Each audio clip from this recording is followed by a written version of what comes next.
Hello students. I hope अभी तक आपने स्टोरी जितनी पढ़ी है वहाँ से आपको इतना इंटरेस्ट तो आ ही गया होगा that you want to know what must have happened with Charlie and Sam in the end of the chapter. Now this is the speciality of thriller based literature. Means they keeps the interest of the audience or readers in them. They want to know what is going to happen next. तो अभी इतना excitement तो हो ही गया होगा आपके अंदर, आप जानना चाहते होंगे कि आगे क्या हुआ.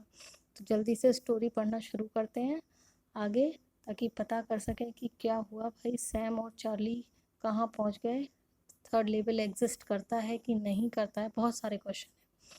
सो we shall study further. Because one night, fussing with my old stamp collection, I found.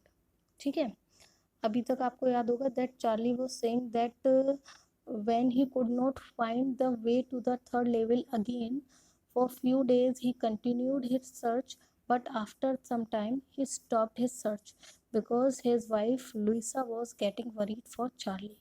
Now next happened what, that all of a sudden after a few days something strange happened, that his friend Sam got missed and he couldn't be found anywhere. Nobody knew that where Sam has gone, but Charlie is sure he is having some surety, or he is a bit suspicious also, or he is just making ideas that Sam must have gone to the Galesburg about which Charlie has told him, because this is one of the fancy land for Sam also. तो Charlie को लगता है कि हो ना हो Sam जो है वो गेल्सबर्ग चला गया, लेकिन ये सब वो ऐसे ही नहीं कह रहा, मनगढ़ंत नहीं है उसका. He has a proof. अब नेक्स्ट स्टेंजा में उसने वही प्रूफ बताया. क्या प्रूफ है? Because one night fussing with my stamp collection. Because one night Charlie was busy among his stamp collection. वो उस स्टैम्प कलेक्शन के साथ बिजी था. आई फाउंड, और तभी उसको क्या मिलता है? Well you know what a first day cover is. Charlie अपने रीडर्स से पूछ रहा है, क्या आपको मालूम है फर्स्ट डे कवर क्या होता है? यस रीडर्स, आपको पता है क्योंकि हम इस वर्ड को पहले भी एक्सप्लेन कर चुके हैं. तो चार्ली पूछता है कि क्या आपको पता है फर्स्ट डे कवर क्या होता है? चार्ली ने एक्सप्लेन भी करा है. When a new stamp is issued, वो कह रहा है जब भी कोई नई स्टैम्प इशू होती है, स्टैम्प कलेक्टर्स बाय सम. तो जो स्टैम्प कलेक्टर होते हैं वो जो नई स्टैम्प इशू हुई है उसके कुछ स्टैम्प्स या टिकट्स खरीद कर अपने पास रख लेते हैं. And use them to mail envelopes to themselves, and with the help of those newly issued stamp, they mail or they post the envelope to themselves on their own address on the very first day of sale, and sell it they mail it on the very first day when it is issued, and the postmark proves the date. And when they get it mailed, they got the envelope they got the envelope marked by the post office. Post office से उनके envelope के ऊपर mark लग जाता है, and that post mark जो होता है, क्योंकि उसके ऊपर डेट डली होती है, it is the proof that the envelope along with the ticket was posted on that particular date also. The envelope is called the first day cover, and that envelope which is having the stamp of the very first day issue of the stamps, this envelope is the proof of first day cover, और इसी को first day cover कहते हैं. They were never open. इन envelopes को कभी भी stamp collector जो है अपने पास आने के बाद उन्हें ओपन नहीं करता है. You just put blank paper in the envelope. In envelope के अंदर कोई भी लेटर नहीं होता, सिर्फ एक पेपर होता है जो ब्लैंक होता है, उसके ऊपर कुछ लिखा नहीं होता. ठीक है, तो चार्ली ने बताया कि एक दिन वो अपने स्टैम्प कलेक्शन को देख रहा था और उसमें उसके पास काफ़ी सारे फर्स्ट डे कवर्स थे. लेकिन क्या होता है, that night among my old first day covers, when he was searching his old first day covers, he found that among those covers I found one that shouldn't have been there. उसको एक ऐसा first day cover मिला जो वहाँ पर नहीं होना चाहिए था। क्यों नहीं होना चाहिए था? क्योंकि उसने कभी आज से पहले उस कवर को वहाँ देखा ही नहीं था, उस एनवलप को वहाँ नहीं देखा था। But there it was. But the strange thing is that that envelope was there. It was there because someone had mailed it to my grandfather at his home. And Charlie is saying this envelope is there because it is mailed, it is posted by someone from the past to my grandfather's address in Galesburg. किसी ने उसको मेरे grandfather का address, जो address था Galesburg का, वहाँ से पोस्ट करा है. ठीक है, that's what the address on the envelope said. क्योंकि इस एनवलप के ऊपर जो एड्रेस लिखा है, उस एड्रेस को पढ़ने से तो यही पता चलता है कि किसी ने उसको वहाँ से यहाँ पर पोस्ट किया है, भेजा है. ठीक है, then what happen, and it had been there since July 1894. और इस एनवलप पर पड़ी डेट के अकॉर्डिंग तो ये एनवलप यहाँ पर 18 जुलाई 1984 से होना चाहिए. This that is also important कि एनवलप के मोस्टली इसके ऊपर क्वेश्चन आता है कि एनवलप के ऊपर क्या डेट पड़ी हुई थी या क्या डेट लिखी हुई थी, किस डेट को एनवलप इशू हुआ था. ठीक है, तो आपको याद रखना है the envelope was dated 18th जुलाई 1894. ठीक है, the post mark showed that, and it is proven by the postmark, by the stamp which was there on the envelope. Yet I didn't remember it at all. But in spite of this all, in spite of all these proofs that he, उसके पास envelope है, उसके ऊपर stamp है, stamp के ऊपर date है, but Charlie is not able to remember that envelope. उसके according उसने आज से पहले ये एनवलप नहीं देखा था. The stamp was 6 cent. ये जो स्टैम्प था, it costed 6 cent. Dull brown, it is of dull brown colour with picture of president Garfield. और इस स्टैम्प के ऊपर प्रेजिडेंट गैरफील्ड की पिक्चर लगी हुई थी, जो 1894 में यूएस के प्रेसिडेंट थे. Naturally, when the envelope came to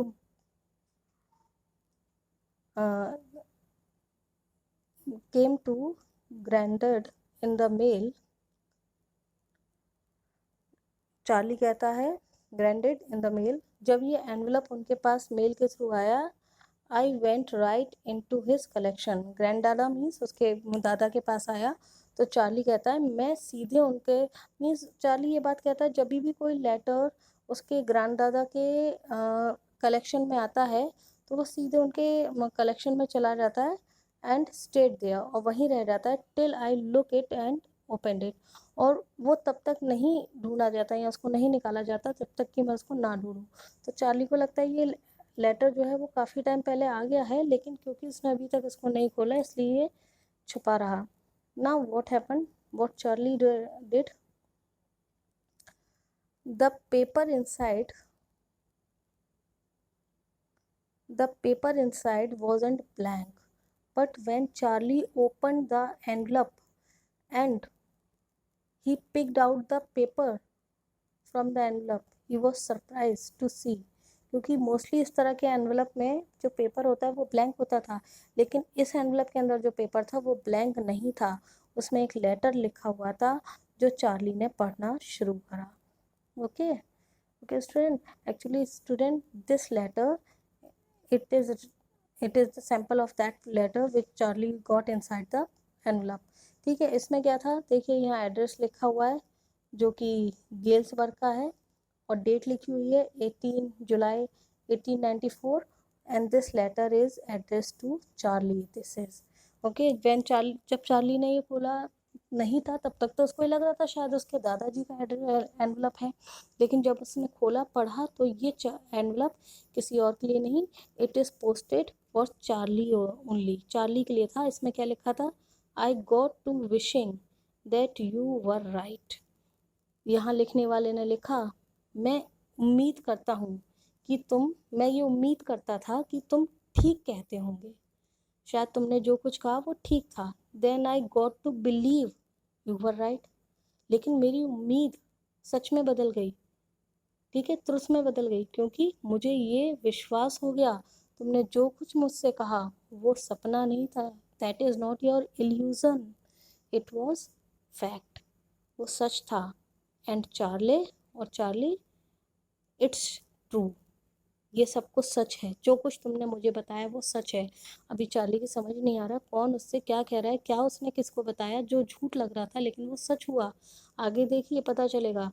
I found the third level, I have been here 2 weeks and right now. अब थोड़ा सा चार्ली को समझ में आया। लिखने वाले ने लिखा है कि आई found the third level, Charlie वो जो थर्ड लेवल जो तुम मुझे बता रहे थे वो मुझे मिल गया। And I have been here, और अब मैं यहाँ पहुँच गया हूँ। हियर मीन्स गेल्सवर्ग, 2 weeks, और यहाँ पर मैं 2 हफ्तों से रह रहा हूँ। एंड राइट नाउ, और अभी भी मैं यहीं से तुम्हें ये लेटर लिख रहा हूँ। मीन्स चार्ली को ये अंदाज़ा हो गया कि ये लेटर उसी ने लिखा है जिसको मैंने थर्ड लेवल की स्टोरी बताई थी।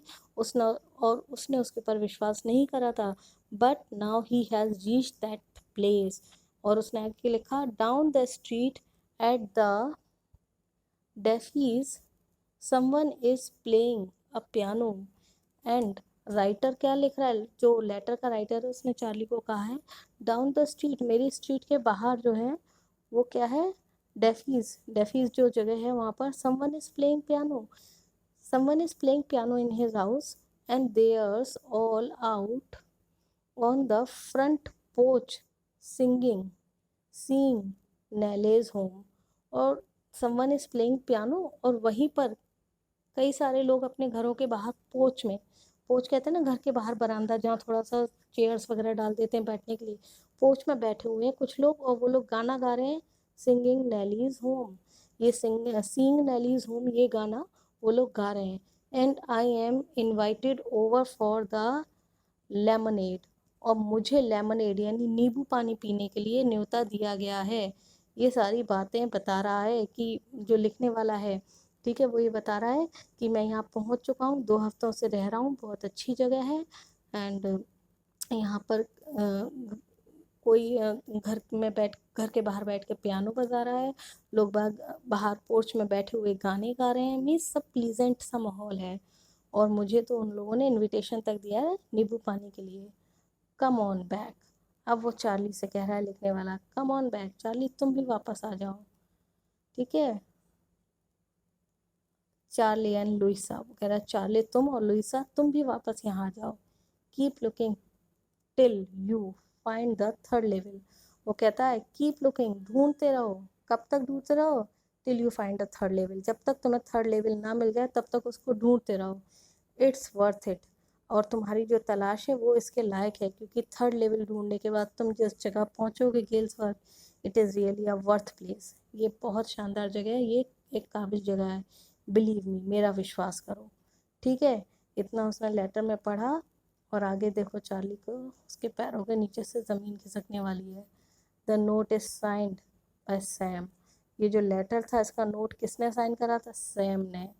ठीक है, अब यहाँ पर मिस्ट्री जो है रिवील हो गई स्टोरी की, कि ये जो लेटर था, ये लेटर सैम ने लिखा था चार्ली को।